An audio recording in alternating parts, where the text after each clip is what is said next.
Halo semuanya, selamat datang ke video kami. Kami dari kelompok 5, kelas 2 SIM C, yang beranggotakan saya sendiri, Cindy Juliandri, Hans Virgo, Jesselyn, Jevin Leon, dan Marcelino, akan mempresentasikan hasil rancangan database aplikasi kami berupa aplikasi To Do App. Dalam kehidupan sehari-hari, kita pasti akan memiliki suatu kegiatan yang dilakukan. Dan dengan banyaknya kegiatan-kegiatan itu, kita kadangkala akan kewalahan dengan hal tersebut dan melupakan jadwal dari kegiatan yang kita rencanakan sendiri. Tentunya hal ini adalah sebuah halangan bagi kita untuk menjalankan rutinitas kita sehari-hari. Dengan banyaknya jadwal dan kegiatan, tentunya kita tidak akan mampu mengingat semuanya. Dan kita justru akan menghabiskan waktu produktivitas kita. Maka dengan itu, kelompok kami merancang sebuah aplikasi bernama To Do App yang berfungsi untuk membantu pengguna dalam mencatat kegiatan-kegiatan apa saja yang hendak dilakukan. Dengan adanya aplikasi ini, kita tidak perlu lagi harus mengingat kegiatan apa saja yang akan kita lakukan, baik dari hari ini sampai hari-hari ke depannya. Kita bahkan juga mampu untuk melihat riwayat kegiatan kita yang sebelumnya melalui aplikasi ini. Oleh karena itu, menggunakan aplikasi ini sangat membantu pengguna dalam mengamati kegiatan apa saja yang akan dilakukan. Berikut ini kami akan menjelaskan cara menggunakan aplikasi ini. Ketika memasuki aplikasi To-Do List, user pertama-tama akan memasuki halaman login. Pada halaman login, terdapat title yang menyatakan halaman login, input untuk username, input untuk password, checkbox untuk remember me, dan button login. Jika user masih belum melakukan registrasi, user dapat mengklik link yang tersedia pada halaman login untuk registrasi. Pada halaman register, terdapat title yang menyatakan halaman register, input username, input password, input confirm password, dan button untuk register. Setelah berhasil register, user akan dibawa kembali ke halaman login untuk melakukan login. Setelah user berhasil melakukan login, user akan dibawa ke halaman utama di mana terdapat header untuk foto user, nama user, dan judul aplikasi. Di bagian body, terdapat judul list dan beberapa tas yang telah dibuat. Selain itu, terdapat pula button untuk menambahkan tas. Ketika tas telah dibuat, terdapat logo pena untuk melakukan edit tas dan logo tong sampah untuk menghapus tas.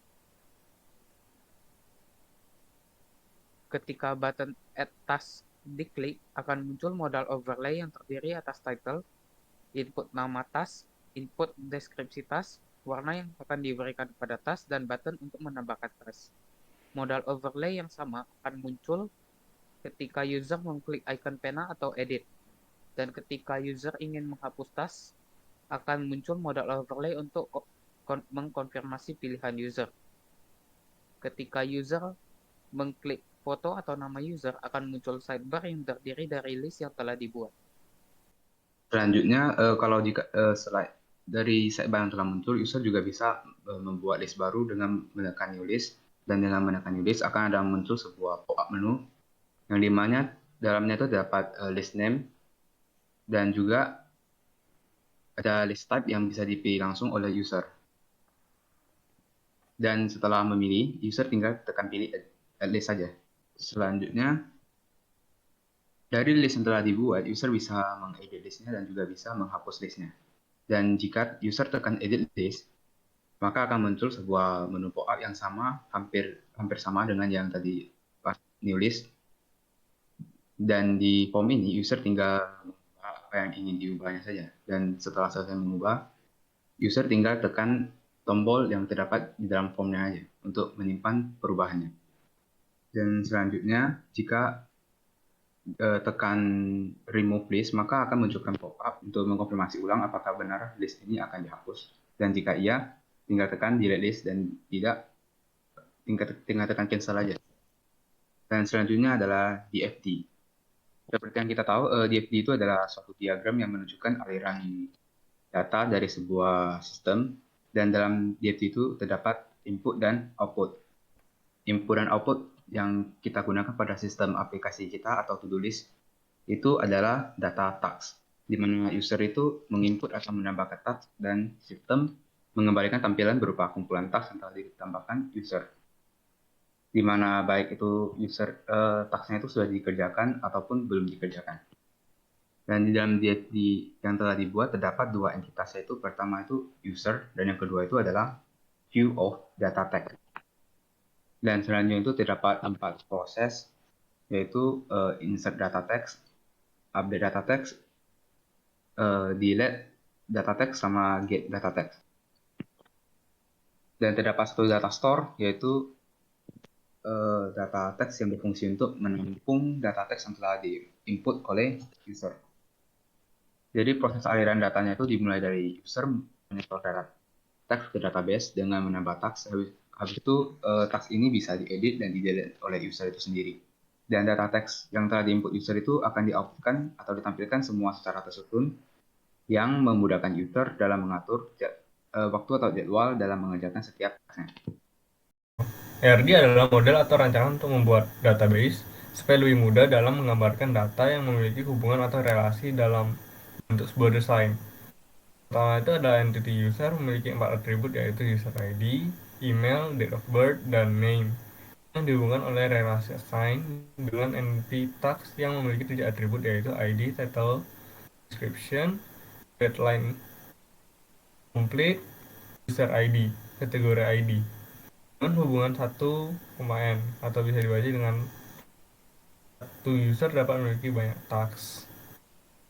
Atau dalam min-max-nya itu minimal 1 user untuk mengassign minimal 1 teks dan maksimal n teks, sedangkan teks dapat diassign minimal 0 user atau maksimal n user. Jadi, yang kedua ada entity text yang memiliki 7 atribut, yaitu ID, title, description, deadline, is complete, user ID, kategori ID, yang dihubungkan oleh relasi select dengan entity kategori yang memiliki 2 atribut, yaitu kategori ID dan name, dengan hubungan 1,1 dan 0,n. Itu dapat dibaca dengan user dapat memilih minimal 1 kategori dalam task dan maksimal 1 kategori, sedangkan 1 kategori bisa dimiliki minimal 1 task ataupun maksimal n task.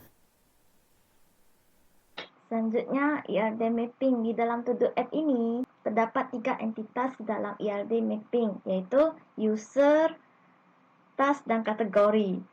Yang selanjutnya terdapat entity berupa user yang memiliki atribut user ID yang berperan sebagai key atribut, name, email, date of birth, dan password. Selanjutnya terdapat entity berupa task yang mempunyai atribut task ID sebagai key atribut, title, description, dan is complete. Kemudian, terdapat key atribut dari entity user yang dibutuhkan task. Maka atribut user ID masuk ke mapping ERD entity task, serta terdapat key atribut dari entity kategori yang dibutuhkan oleh task, yaitu kategori ID. Maka kategori ID masuk ke dalam ERD mapping entity task.